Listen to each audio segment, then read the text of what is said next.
Hello दोस्तों, स्वागत है आपका अपने यूट्यूब चैनल में। जैसा कि आप सभी लोग जानते हैं कि 2-3 दिन से हम इस आउट ऑफ सिटी थे, इस कारण हमारी 2-4 दिन से क्लास नहीं हो पा रही थी। आज हम पुनः अपनी क्लास को स्टार्ट करते हैं और नए टॉपिक के साथ स्टार्ट करते हैं, क्योंकि हम 2-3 दिन से यहाँ पे थे ही नहीं। इस वजह से आपकी 2-3 दिन क्लास में ब्रेकिंग आ गई थी, यानी कि ख़त्म लगी नहीं थी क्लास।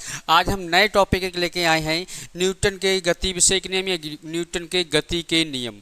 ये बहुत ही इम्पॉर्टेंट टॉपिक है, बहुत ही ज़बरदस्त टॉपिक है। आप सभी लोगों ने थोड़ा बहुत पढ़ा ही होगा, 9th क्लास में भी है न्यूटन के गति के नियम। तो आज हम ये क्या न्यूटन के गति के नियम की बात करते हैं। फर्स्ट ईयर में भी ये टॉपिक है। बात करते हैं न्यूटन के गति के नियम। उससे पहले बात करते हैं व्हाट इज़ फोर्स, यानी बल क्या होता है। क्या बल, जब बल के बारे में जान जाएंगे तो क्या हो जाएंगे, न्यूटन के गति विषयक नियम के बारे में भी जान जाएंगे। पहली बात करते हैं कि व्हाट इज़ बल, यानी व्हाट इज़ फोर्स, यानी बल किसे कहते हैं। ठीक, अब बल का मतलब होता है खिंचाव या ताकत। बल का मतलब क्या होता है, खिंचाव या ताकत, या क्या होती है, ताकत। यही हमारा कहलाता है बल। अगर हम बल की बात करें तो ऐसे भी कह सकते हैं कि बल वह बाह्य कारक है जिसके कारण वह किसी भी वस्तु को विराम अवस्था से गति अवस्था और गति अवस्था से विराम अवस्था में लाने का प्रयास करता है। ये शब्द बहुत अच्छा है, प्रयास। पूरी डेफिनेशन में सबसे महत्वपूर्ण जो हमारे पास शब्द है वो क्या है, प्रयास। यानी हमने क्या बताया कि बल वह बाह्य कारक है, बल वह बाह्य कारक है जो किसी वस्तु को विराम अवस्था से गति अवस्था में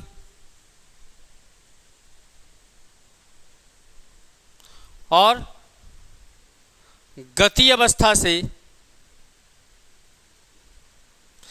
विराम अवस्था में लाने का प्रयास करता है। क्या करता है, प्रयास करता है।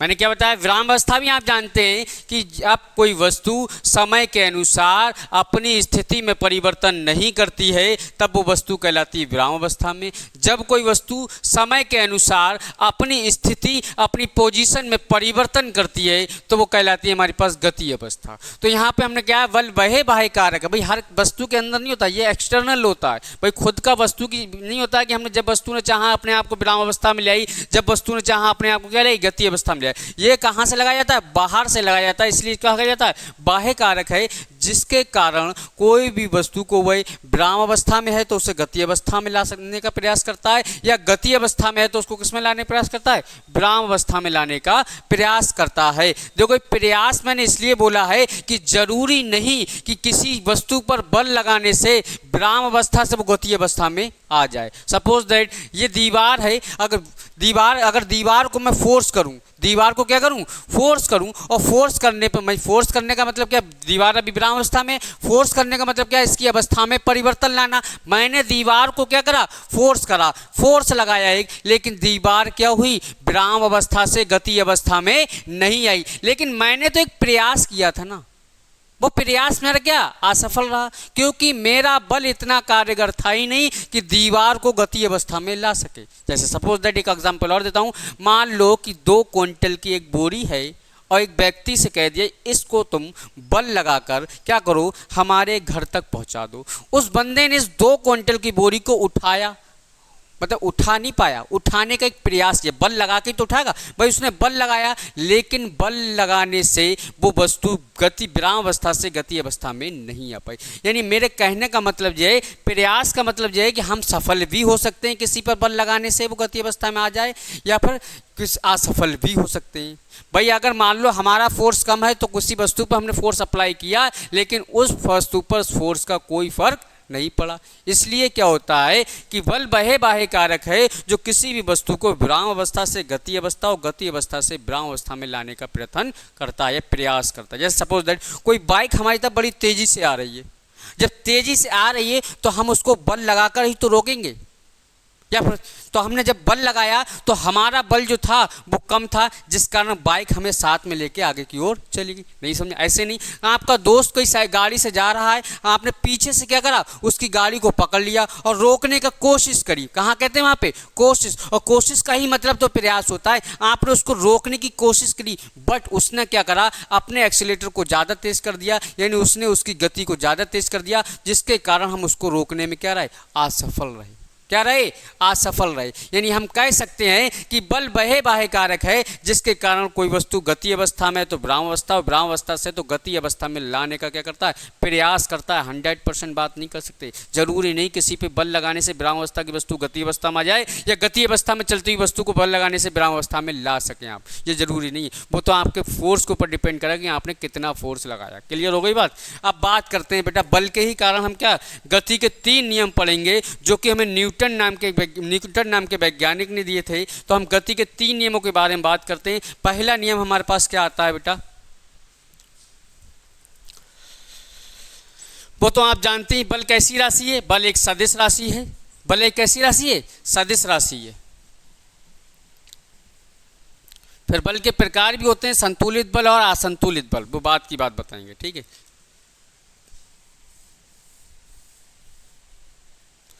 बात करते हैं गति के नियम। ठीक,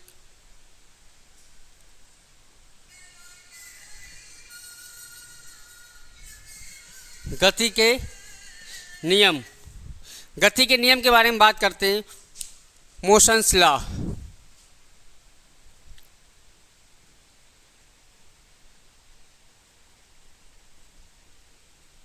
यानी गति के नियम के बारे में बात करते हैं। तो गति के 3 नियम हैं।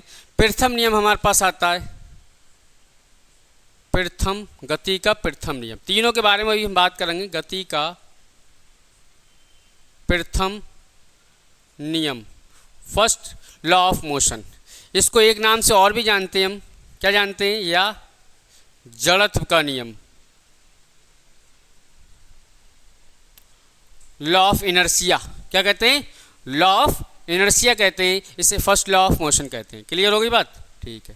दूसरी बात, दूसरा हमारे पास जो आता है वो आता है गति का द्वितीय नियम, या कहते हैं हम संवेग का नियम।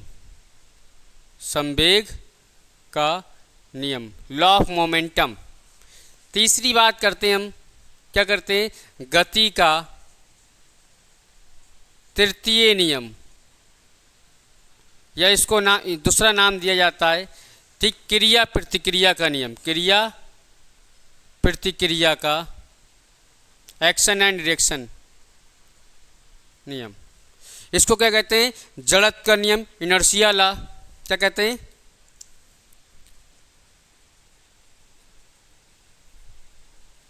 इसको क्या कहते हैं? Momentum law.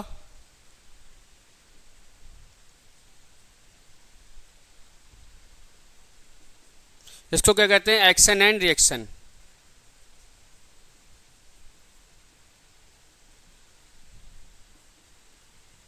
ठीक है, यानी क्या हुआ, हमारे पास 3 नियम होते हैं। गति का प्रथम नियम जिसे कहते हैं जड़त्व का नियम, दूसरा नियम हमारे पास आता है गति का द्वितीय नियम जिसे कहते हैं संवेग का नियम, और तीसरा नियम हमारे पास आता है क्या, गति का तीसरा नियम जिसे हम दूसरे नाम से जानते हैं क्रिया प्रतिक्रिया का नियम। अब बारी बारी से हम तीनों नियम के बारे में डिस्कस करेंगे। क्या इसके व्यवहारिक उदाहरण है, आमतौर की दैनिक जीवन में उन उदाहरणों के बारे में भी क्या करेंगे? डिस्कस करेंगे। तो पहले नियम की बात करते हैं, गति का प्रथम नियम। गति का प्रथम नियम, गति का प्रथम नियम। तो गति का प्रथम नियम क्या होता है?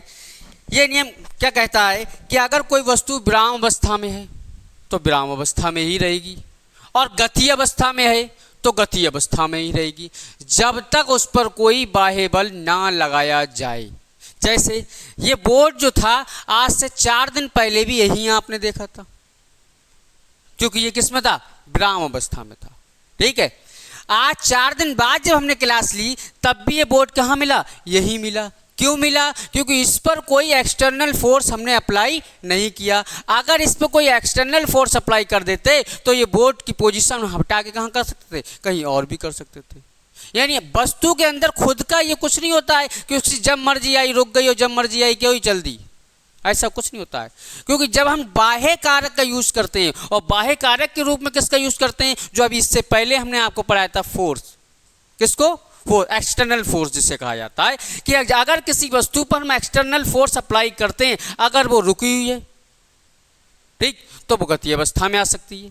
अगर गति अवस्था में है तो उस पर एक्सटर्नल फोर्स लगा के हम क्या कर सकते हैं? विराम अवस्था में ला सकते हैं। नहीं समझ में आई? जैसे सपोज दैट आपकी फुटबॉल जमीन पर रखी हुई, आप उस पर फोर्स लगा के क्या करें? एक किक मारें। जब किक मारेंगे तो रुकी हुई वस्तु किस में आ जाएगी? वो फुटबॉल गति अवस्था में आ जाएगी। तो प्रथम नियम न्यूटन्स का यही कहता है कि जब कोई वस्तु विराम अवस्था में है तो विराम अवस्था में ही रहेगी, और गति अवस्था में है तो गति अवस्था में ही रहेगी, जब तक उस पर कोई बाह्य बल अप्लाई ना किया जाए। जैसे ही हम उस पर बाह्य बल अप्लाई करेंगे तब उसकी स्थिति में, उसकी पोजीशन में चेंज आ भी सकता है और नहीं भी आ सकता है। ये मैंने आपको पहले बता दिया कि जरूरी नहीं हमने फोर्स लगाने से विराम अवस्था की वस्तु को गति अवस्था में ला सकें। क्या पता हमारा फोर्स कम हो, वस्तु का द्रव्यमान ज़्यादा हो, जो हमसे इतनी तेज उस पर फोर्स लगाई नहीं जिससे कि उसकी पोजीशन में चेंज आए। जैसे दीवार पे हमने बताया फोर्स लगाया, फोर्स लगाने से दीवार गति अवस्था में कोई आ जाएगी, ठीक। तो पहला नियम क्या कहता है? यदि कोई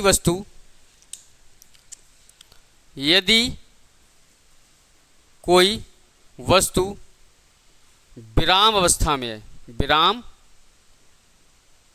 अवस्था में है, तो वह विराम अवस्था में रहेगी,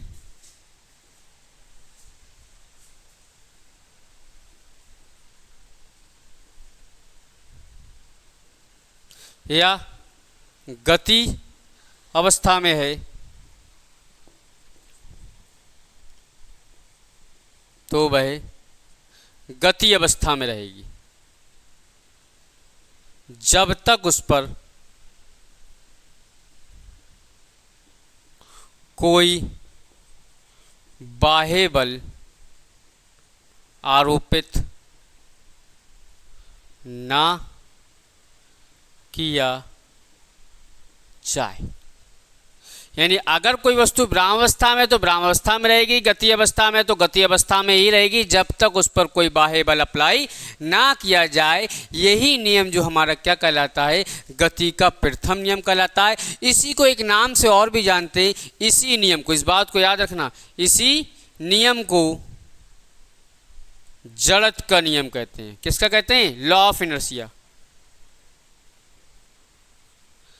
इसी नियम को क्या कहते हैं? जड़त्व का नियम कहते हैं। क्या होता है जड़त्व? पहले इसकी बात करते हैं। What is inertia? ये नियम समझ में आ गया। जब कोई वस्तु विराम अवस्था में तो विराम अवस्था में रहेगी, गति अवस्था में रहेगी, जब तक उस पर कोई बाह्य बल अप्लाई ना किया जाए। इसी नियम को गति का प्रथम नियम या जड़त्व का नियम कहते हैं। क्या कहते हैं? जड़त्व का नियम कहते हैं। देखो भाई, पहले बात करते हैं कि जड़त्व क्या होता है।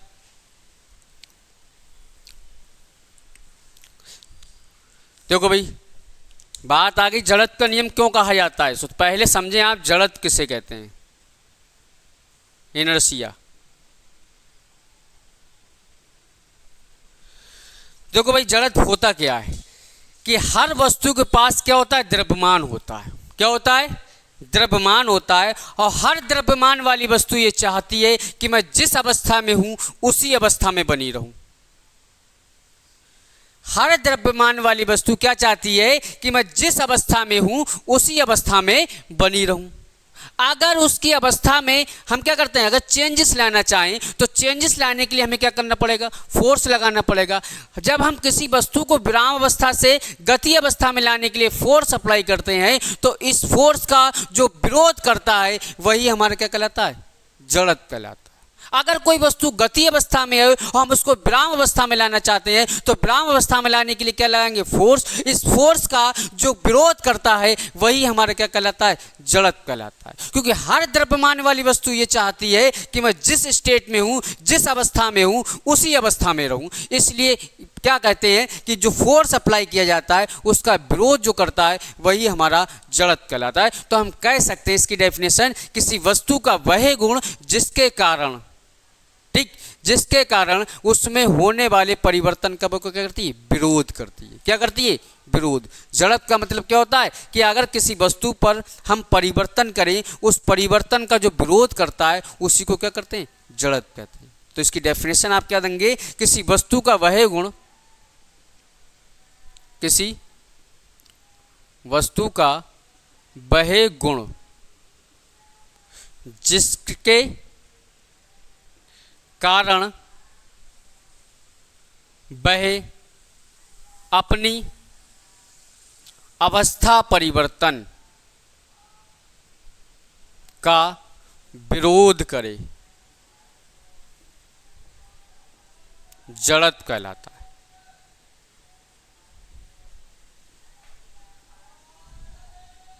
क्या कहलाता है, जड़त्व। एग्जाम्पल के बतौर बता रहे हैं कि ये कोई वस्तु 10 kg की है। अब ये स्टेम कौन सी अवस्था में है, विराम अवस्था में है। कौन सी अवस्था में, विराम अवस्था में है। हमने क्या बताया, हर वस्तु के पास अपना द्रव्यमान होता है। इसका द्रव्यमान कितना है, 10 kg। हम इसको लाना चाह रहे हैं कौन सी अवस्था में, गति अवस्था में। तो जाहिर सी बात है, जब किसी विराम अवस्था की वस्तु को आप गति अवस्था में लाने का प्रयास करेंगे तो क्या अप्लाई करेंगे, फोर्स। हमने इस पर क्या लगाया, बल लगाया, फोर्स लगाया, ठीक। अब जब फोर्स लगाया है, इस फोर्स का जो क्या करता है, फोर्स का जो विरोध करता है वही हमारा क्या कहलाता है, जड़त्व कहलाता है। क्या कहलाता है, जड़त्व। क्योंकि हर वस्तु चाहती है कि मैं विराम अवस्था में तो विराम अवस्था में रहूं, लेकिन हम फोर्स लगाकर उसको किस में ला रहे हैं, गति अवस्था में। जब गति अवस्था में ला रहे हैं तो इस फोर्स का जो अपोजिशन करता है वही गुण क्या कहलाता है, वस्तु का जड़त्व कहलाता है। अगर कोई वस्तु गति अवस्था में है, किसमें, गति अवस्था में, और गति अवस्था से हम लाना कहाँ चाह रहे हैं, विराम अवस्था में, तो जाहिर सी बात इस पर क्या लगाएंगे, फोर्स। इस फोर्स का जो अपोजिशन करेगा, जो विरोध करेगा, वही गुण वस्तु का क्या कहलाता है, जड़त्व कहलाता है। भाई गुण का मतलब होता है कि प्रॉपर्टी भैया दिखाई नहीं देती, सिर्फ महसूस करना पड़ती। कि मान लो वह व्यक्ति क्या है, ईमानदार है, तो ईमानदार है तो ईमानदारी उसके सामने चेहरे पे कोई लिखिए। अगर तुम आपको उसको देख लें कहीं ईमानदारी के साथ तो ठीक है, लेकिन हम कहने का मतलब ये है, किसी वस्तु का वह गुण जिसके कारण वह अपनी अवस्था परिवर्तन का विरोध करती है, क्या कहलाती है, जड़त्व कहलाती है, इनर्शिया कहलाती है। अब भाई अवस्था होती कितने प्रकार की, 3 प्रकार का विरोध कर सकती है। पहला विरोध क्या कर सकती है, अगर वो विराम अवस्था में है तुम उसे गति अवस्था में लाना चाहोगे तो वो विरोध करेगी, नहीं मुझे गति विराम अवस्था में ही रहने दो। नहीं समझ में आई। अगर किसी वस्तु को विराम अवस्था में है, उसे आप गति अवस्था में लाना चाहते हैं तो वस्तु क्या करेगी, वस्तु का एक नेचर है कि जिस अवस्था में है उसी अवस्था में रहना चाहती है। लेकिन अगर तुम उसको विराम अवस्था से गति अवस्था में लाना चाहोगे तो वह उसका विरोध करेगी, नहीं मुझे विराम अवस्था में ही रहने दो। तो ये हमारा जड़त्व कहलाता है, विराम का जड़त्व। क्यों, जड़त्व भी कितने प्रकार का होता है, 3 प्रकार का जड़त्व होता है। भाई वस्तु के अनुसार जड़त्व कितने प्रकार का होता है, 3 प्रकार का जड़त्व के प्रकार, जड़त्व के प्रकार, टाइप्स ऑफ इनर्शिया। भाई वस्तु की पोजीशन में अवस्था में 3 तरीके से ला सकते हैं। अगर कोई रुकी हुई है तो उसे गति अवस्था में लाओगे तो वो हमारा कहलाएगा नंबर 1 विराम का जड़त्व, विराम का जड़त्व। नंबर 2, अगर कोई वस्तु गति अवस्था में है, हम कोशिश करके यानी फोर्स लगाकर उसको लाना किस में चाहें, विराम अवस्था में लेने चाहें, तो वो हमारे कहलाता है गति का जड़त्व, गति अवस्था का जड़त्व या गति का जड़त्व। तीसरी, भाई अगर कोई वस्तु मान लो पूरब की दिशा में है और हम उसको लाना कहाँ चाहें, पश्चिम की दिशा में लाएं, तो हर वस्तु जिस अवस्था में है उसी अवस्था में तो रहना चाहती है। अगर दिशा परिवर्तन में का वो विरोध करती है तो वो कौन सा जड़त्व कहलाएगा बेटा, दिशा का जड़त्व। कौन सा कहलाएगा, दिशा का जड़त्व। ठीक, एक विराम का जड़त्व रेस्ट इनर्शिया कहलाता है, एक मोशन इनर्शिया, और एक क्या कहलाता है, डायरेक्शन का। क्लियर हो गई बात। यानी विराम का जड़त्व की डेफिनेशन क्या है, क्या इसके व्यवहारिक उदाहरण हैं, कौन से हैं, तो इसके पहले बारे में बात करते हैं कि विराम का जड़त्व, विराम का जड़त्व। भाई डेफिनेशन याद करना ही नहीं पड़ेंगे अगर आप शब्दों को समझ गए तो। मेन चीज़ क्या होती है, डेफिनेशन मिलती किस बनती किससे, शब्दों से ही तो मिलकर बनती है। तो उन शब्दों को समझ जाइए, डेफिनेशन आपको याद करने की जरूरत ही नहीं। देखो जड़त्व का मतलब क्या होता है, विरोध करना, और विराम किसका विरोध करे बेटा? विराम का। तो अगर विराम के जड़त्व की डेफिनेशन देना चाहते हो तो आप डेफिनेशन दे सकते हो इस हेडिंग के अकॉर्डिंग, कि आप क्या कर सकते हैं, किसी का यदि कोई वस्तु अपनी विराम अवस्था का विरोध करे तो उसको ही क्या कहते हैं? विराम का जड़त्व। नहीं समझ में आई? फिर से अपने शब्दों को चेंज कर सकते तो कह सकते हैं किसी वस्तु का वह गुण जिसके कारण वह विराम अवस्था क्या क्या करे, विराम अवस्था अपनी अवस्था परिवर्तन, विराम अवस्था के परिवर्तन का क्या करे, विरोध करे, वही हमारा क्या कहलाता है बेटा? विराम अवस्था का जड़त्व कहलाता है। तो आप लिखना चाहें तो लिख ली, किसी वस्तु का वह गुण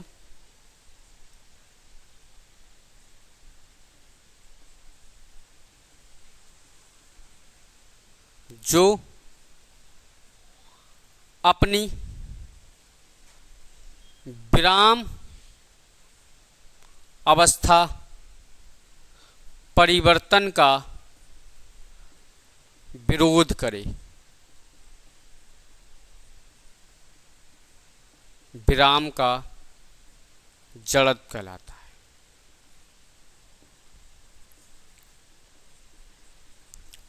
किसका विरोध करे?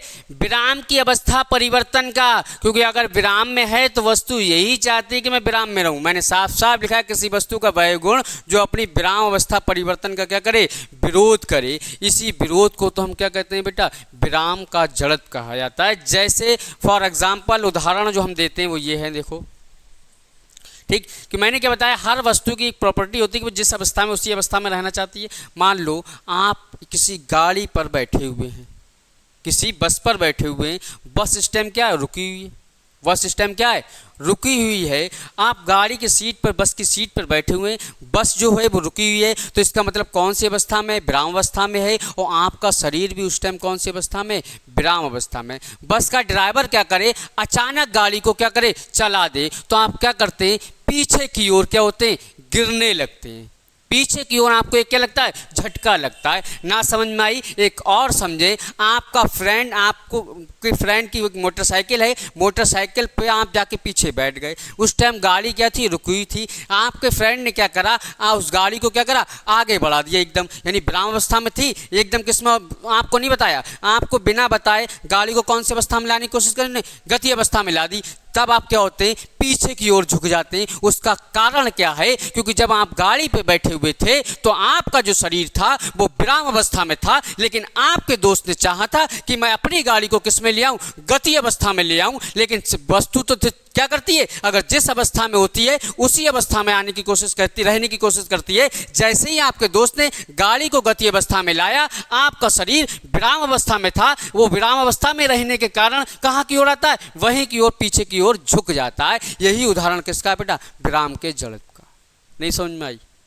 आ गई? या फिर आपने कभी भी देखा होगा किसी पेड़ पर पके हुए फल लगे हुए हैं, जो अगर आप फल को तोड़ना चाहते हैं, आपके पास कोई साधन नहीं है कि हम किसी मतलब पत्थर से तोड़ दें या किसी डंडे से तोड़ दें, आपके पास कुछ नहीं, तो आप क्या करते हैं? उस पेड़ की शाखा यानी कि जो उसकी शाखाएं हैं उनको पकड़ के ऐसे करके क्या आते हैं? हिलाते हैं। जब हिलाते हैं तो पेड़ जो इस टाइम पहले क्या उस अवस्था में था? विराम अवस्था में था। उसके लगे हुए फल भी कैसे थे? विराम अवस्था में थे। लेकिन क्या हुआ? आपने जब पेड़ की शाखाओं को या पेड़ की जड़ को या पेड़ की शाखाओं को पकड़ के आपने झंझोड़ा, यानी जब उसको हिलाया फोर्स लगा के, तो पेड़ की शाखाएं जो थी वो कौन सी अवस्था में आ गई? गति अवस्था में आ गई। लेकिन पेड़ पर लगे फल जो थे वो कौन सी अवस्था में थे? विराम अवस्था में थे। जिसके कारण वो विराम अवस्था में, जब शाखाएं गति अवस्था में आ जाती हैं, पेड़ पर लगे फल विराम अवस्था में ही होते हैं। जिसके कारण जो पेड़ की जो फल की जो टहनी होती है वो क्या होती है? टूट जाती है। और फल सारे के सारे कहाँ आ जाते हैं? नीचे आ जाते हैं। समझ में आई? नहीं समझ में आई? कि आपके पेड़ हिलाने से जो पेड़ था वो तो गति अवस्था में आ गया, लेकिन उस पर लगे जो फल, आम का पेड़ हो या फिर सेब का पेड़ हो या नींबू का पेड़ हो, उस पर लगे हुए जो फल होते हैं वो विराम अवस्था में ही रहते हैं। जिसके कारण उनकी टहनियों, जिसका जो ज्वाइनिंग पॉइंट होता है वो टूट कर नीचे की ओर गिर जाती है। नहीं समझ में आई? तीसरा उदाहरण समझे। पहला उदाहरण मैंने क्या बताया कि अचानक रुकी हुई वस्तु चलने से आप पीछे की ओर गिरने लगते हैं। दूसरा उदाहरण मैंने ये बताया किसी पेड़ की टहनी को हिलाने से फल नीचे की ओर गिरने लगते हैं। तीसरा उदाहरण इसका मैं और बताता हूं कि आपके कंबल में धूल आ गई। क्या आ गई? धूल। तो आप क्या करते हैं, कंबल को दो बंदों से आपने पकड़, भारी है तब की बात कर रहे हो कि कंबल को आपने दो लोगों से पकड़वाया, पकड़वाने के बाद एक मोटा सा डंडा लेके आए और कंबल पे धाएं धूं धाएं धूं धाएं धूं मारना शुरू कर दिया। क्यों मारना शुरू कर दिया? वो इसलिए मारना शुरू कर दिया कि कंबल को जब हम पीटते हैं तो कंबल तो आ जाता है गति अवस्था में, उस पर लगे जो कण होते हैं वो कौन सी अवस्था में आते हैं? विराम अवस्था में, जिसके कारण सारे के सारे कण हमारे कहाँ जाते हैं? जमीन पर आकर गिर जाते हैं। इसी को क्या कहते हैं बेटा? विराम का जड़त्व कहते हैं। यानी हर वस्तु ये चाहती है द्रव्यमान वाली कि मैं जिस अवस्था में हूं उसी अवस्था में रहूं। आपने कंबल को पीटा था तो कंबल तो गति अवस्था में आ गया, लेकिन उस पर लगे जो कण थे वो धूल के कण वो विराम अवस्था में रहे, और विराम अवस्था के कारण वो क्या हुए? जब कंबल गति में आ गए तो कण कहाँ की आ गए और आ गए? सारे के सारे कहाँ गए? नीचे की ओर आ गए। इसी को कहते हैं विराम का जड़त्व। बात करते हैं बेटा गति के जड़त्व की। ये समझ में आ गया आपकी? जो विराम अवस्था का विरोध करे, विराम का जड़त्व। जब गति अवस्था की बात करते हैं, गति का जड़त्व।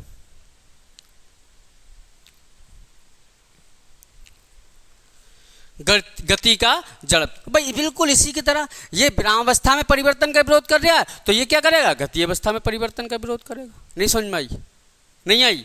आएगी, आएगी, अभी आएगी। देखो समझो भाई, जब कोई वस्तु या किसी वस्तु का वह गुण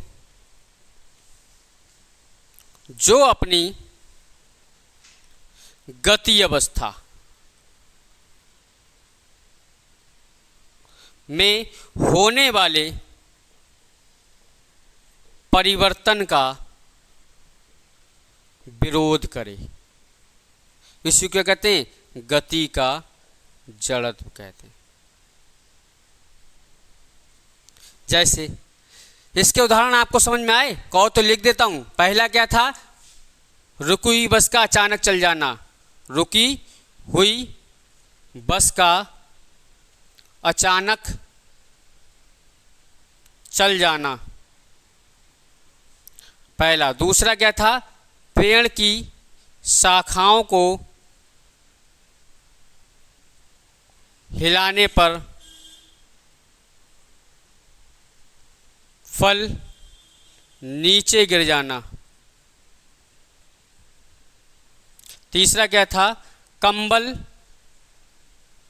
को पीटने पर, डंडे से पीटने पर, अच्छा, धूल के कण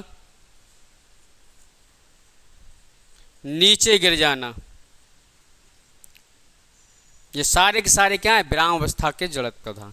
तीसरा गति अवस्था का जड़त्व। तो मैंने क्या बताया? किसी वस्तु का वह गुण जो अपनी गति अवस्था में होने वाले परिवर्तन का क्या करे? विरोध उत्पन्न करे, वही हमारा क्या कहलाता है? गति का जड़त्व कहलाता है। जैसे फॉर एग्जाम्पल, उदाहरण, आप किसी बस में क्या कर रहे हैं? सफर कर रहे हैं। बस इस टाइम किस में? मोशन में है। किस में? मोशन में। आप किसी बस में सफ़र कर रहे हैं। सफ़र करते करते क्या हुआ? जब आप बस में सफ़र कर रहे हैं तो बस भी क्या है? गति अवस्था में। आपका शरीर भी कौन सी अवस्था में? गति अवस्था में। चलते चलते अचानक ड्राइवर ने क्या मार दिए?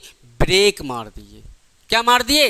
ब्रेक मार दिए। तब इस कंडीशन में क्या होता है? आपका शरीर गति अवस्था में है तो गति अवस्था में तो रहना चाहेगा, लेकिन जैसे ही डॉक्टर ने नहीं, ड्राइवर ने ब्रेक मारे तो ब्रेक मारने का मतलब होता है गति को रोकना, यानी विराम अवस्था में लाना। अब जैसे ही वो चाह रहा था ड्राइवर कि मेरी बस विराम अवस्था में आ जाए, लेकिन आपका शरीर जो था वो किस में अवस्था में रहना चाह रहा था? गति अवस्था में। जब अचानक कोई ड्राइवर गलती हुई गाड़ी पर ब्रेक मार देता है तो आप आगे की ओर जाकर गिरते हैं। इसका कारण क्या है कि आप किसी दोस्त की मोटरसाइकिल पर पीछे बैठे हुए हैं, चलते चलते उस मोटरसाइकिल में दोस्त ने डिस्क ब्रेक मार दिए, जिसका कारण होता है कि आप आगे से कहां जाके गिरते हैं? पीछे से कहां जाके गिरते हैं? आगे की ओर जाके गिरते हैं। उसका कारण यही होता है कि डिस्क ब्रेक मारने का मतलब होता है उसकी गति में अवरोध पैदा करना, विराम अवस्था में लाना। लेकिन आपका शरीर उस टाइम कैसा होता है? गति अवस्था में होता है, जिसके कारण आप पीछे से कहाँ पहुंच जाते हैं, आगे पहुंच जाते हैं और दोबारा अपने दोस्त की गाड़ी पे बैठने की कोशिश नहीं करते हैं। क्यों? क्यों भैया, आप तो बिना बताए ही ब्रेक मार देते हैं, डिस्क ब्रेक, जिसके कारण हम तो पहले ही आगे पहुंच जाते हैं। तो भाई याद रखना कि आप मान लो किसी बस के अंदर सफर कर रहे हैं, यहां पर 3 व्यक्ति हैं भाई, सवारी 3 व्यक्ति हैं, ठीक। अब तीनों व्यक्ति बस के अंदर सफर करना, बस फुला फुल भरी हुई है, ठीक। जैसे कि कोई एग्जाम होता है तो सवारी नहीं मिलती तो क्या होता है, एक के ऊपर एक, भैया जहाँ जगह मिले वहीं खड़े होगा जाके, क्योंकि घर जाना है जल्दी। क्या हुआ कि अब हमने क्या करा, यहाँ पर जो स्पेस था बस के बीच में, वहाँ पे तीनों व्यक्ति ये खड़े हो गए। खड़े होने के क्या हुआ, ड्राइवर जब यहाँ से हमारे पास इसको ड्राइव कर रहा था, तब हमारे पास क्या था, बस भी गति अवस्था में थी, हम उस बस के अंदर मौजूद थे, तो ये तीनों व्यक्ति भी किस में थे, गति अवस्था में थे। लेकिन क्या हुआ, जैसे ही ड्राइवर ने ब्रेक मारे, जैसे ही ड्राइवर ने ब्रेक मारे, जिसके कारण वह एक बस जो थी गति अवस्था से किस में आ गई, विराम अवस्था में आने लगी। तब हमारा शरीर जो था वो दिशा गति अवस्था में जो था, जब गति अवस्था में जैसे ही ड्राइवर ने अचानक ब्रेक मारे, ये पीछे वाला व्यक्ति क्या हुआ, इस पर जाकर टकरा गया। ऐसे आपने क्या करा, इस बीच वाला व्यक्ति इस आगे वाले से टकराया और मगर पीछे वाला व्यक्ति इससे टकराया, जिसके कारण बीच वाला व्यक्ति आगे वाले से टकराया। आगे वाले ने पीछे वाले के 2 पटाख से मार दिए। क्या तुम्हें खड़े होने का तमीज नहीं है कि चलती बस में कैसे खड़ा हुआ जाता है, आप तो हमारे ऊपर ही गिर जाते हैं। लेकिन इस व्यक्ति की इसमें कोई गलती नहीं थी। गलती जो थी वो थी किसकी, ड्राइवर की थी, कि उसने अचानक ब्रेक मार दिए, जिसके कारण वो जड़त, कौन सा, गति का जड़त के कारण वो व्यक्ति उसके ऊपर आगे की ओर गिर पड़ा। ये क्या हुआ, ये घटनाएं हमारे साथ बहुत होती हैं। कैसे होती हैं कि मान लो हम किसी बस में सफ़र कर रहे हैं, हमारे आगे कहीं बाई चांस कोई लेडीज़ आ जाती है, तो लेडीज़ जैसे ही ड्राइवर ब्रेक मारता है, तब ब्रेक मारने पर कोई जेंट्स का हाथ या जेंट्स कोई टच हो जाता है लेडीज़ का, तो लेडीज़ वहाँ पर गलत सोचने लगती हैं कि इस पीछे वाले व्यक्ति ने मुझे जानबूझकर टच किया है। लेकिन ऐसा नहीं होता है। क्यों नहीं होता है? क्योंकि वो व्यक्ति जो था वो गति के जड़त के कारण आगे की ओर झुक गया था, गलत नियत से या गलत तरीके से आपको टच करने की कोशिश में नहीं था। उस टाइम वो व्यक्ति गलत नहीं था, समझ में आई? क्योंकि वो जो था वो किसकी वजह से आगे आ गया था, ड्राइवर के अचानक ब्रेक मारने के कारण आ गया। तो पहले आप किसी चीज को जाने बिना एक्शन ना लें, पहले उस चीज़ को जानें कि ये व्यक्ति पीछे से हमारे ऊपर टच क्यों हुआ। अगर गलत तरीके से टच हुआ तब तो आप उस पर एक्शन ले सकते हैं, लेकिन अगर ब्रेक मारने के या फिर कोई ऐसा इशू आ गया जिसके कारण वो आपसे टच हो गया तो आप उस पर एक्शन ना लें। क्योंकि इज्जत हर किसी की होती है, आपकी भी इज्जत बराबर है, जेंट्स की भी इज्जत बराबर है और लेडीज़ की भी इज्जत बराबर है। तो कृपया करके, मैंने देखा है कि बसों में ये घटनाएँ बहुत होती हैं कि पीछे वाले व्यक्ति को आदमी क्या होता है, डांटने लगता है कि तुम्हें खड़े होने का तमीज नहीं, आपने मुझे जानबूझ के टच कर दिया। ऐसा कुछ नहीं होता। पहले आप उसका इशू जाने, क्या ये जानबूझ कर टच हुआ या ड्राइवर के ब्रेक मारने से आगे की ओर झुक गया या कोई और कारण था जिसके कारण इसके ऊपर मेरे पर टिक गया, या मतलब कि मुझसे टच हो गया। तो कृपया करके पहले आपको पूरे कारण को जाने, उसके बाद कोई एक्शन, क्योंकि एक्शन लेना तो जरूरी है। अगर गलत कोई बंदा है तो उसके खिलाफ एक्शन लेना भी जरूरी है। क्लियर हो गई बात? अब बात करते हैं हम दिशा का जड़त की। किसके? दिशा का जड़त। अब भाई देखो, जैसे हमने डेफिनेशन इसकी बताई कि भाई विराम अवस्था के परिवर्तन का विरोध करे तो विराम का जड़त कहलाता है, गति अवस्था का परिवर्तन का विरोध करे तो गति का जड़त कहलाता है। अब बात करते हैं दिशा का जड़त। क्या कहते हैं? दिशा। तो बस डेफिनेशन इसकी बहुत इजी है कि यदि कोई वस्तु, मैं आप लिखवा नहीं रहूँगा, ऐसे आपको बता देता हूँ, किसी वस्तु का वह गुण जो अपनी दिशा परिवर्तन का विरोध करे। किसका करे? किसी वस्तु का वह गुण जो अपनी दिशा परिवर्तन का विरोध करे, वही विरोध हमारा क्या कहलाता है? दिशा का जड़त। क्लियर हो गई बात को? मैंने आपको क्या बताया कि बल क्या होता है, बल के बारे में आपने सीख लिया। उसके बाद पहले नियम के बारे में डिस्कस किया। इस पहले नियम को ही क्या कहते हैं? जड़त का नियम कहते हैं। क्यों कहते हैं? फिर उसके जड़त क्या होता है उसके बारे में बताया, उसके प्रकार के बारे में बताया। अब बात करते हैं गति के दूसरे नियम, जिसे हम कहते हैं संवेग का नियम। क्या कहते हैं? संवेग का नियम। जानते हैं बेटा? हाँ दोस्तों, तो मैंने आपको गति का प्रथम नियम और जड़त के प्रकार बता दिए हैं। आज जो है, आज के बाद कल क्या है? ईद का प्रोग्राम है जो हिंदुस्तान के सभी हिस्सों में मनाया जाता है। ठीक। तो ईद के कारण मुझे भी कुछ काम है, मैं भी अब जाके कुछ काम वाम करूँगा। उसके बाद ईद की वजह से मैं आज की क्लास को यहीं रोकता हूँ। आप लोगों को भी ईद की मेरी तरफ से बहुत सारी शुभकामनाएं, और ईद को बड़े प्यार मोहब्बत के साथ इस त्यौहार को मनाएं, क्योंकि ईद का मतलब होता है कि भाई कोई हमसे अगर नाराज़ है तो उस नाराज़ व्यक्ति को अपने घर लाएं और सिवई या मिठाई जैसी चीज़ों को खिलाकर अपनी बुराइयों को दूर करें। ठीक, समाज के अंदर बुराइयां ना फैलाने दें, जिसका कारण ये है कि अगर समाज के अंदर बुराइयां नहीं फैलेंगी तो जाहिर सी बात है हमारा समाज जो है तरक्की करेगा। तो ईद जो है एक मिलनसार त्यौहार है। इसमें तमाम लोग जो अपने अजीज लोगों से या दोस्तों से नाराज़ हैं, उन दोस्तों के पास जाकर ईद मिलें और ईद मिलने के बाद उनको कुछ मीठा खिलाएं, जिससे उनके मन में जो कड़वाहट है वो कड़वाहट क्या हो जाए, दूर हो जाए, और पुरानी मोहब्बत जो थी वो बाकायदा बन जाए। तो कृपया करके आप ईद के त्यौहार को बड़ी शांति और सुकून के साथ मनाएं। सभी लोग इसमें क्या करें, एक बढ़िया योगदान दें। बढ़िया योगदान का मतलब यह है कि मतलब कोई ऐसा काम ना करें जिससे हमारे देश की छवि खराब हो, क्योंकि हिंदुस्तान जो है वो सभी मज़हबों का देश है। सभी मज़हब इसमें निवास करते हैं, सभी लोग एक दूसरे से बाकायदा मोहब्बत करते हैं। किसी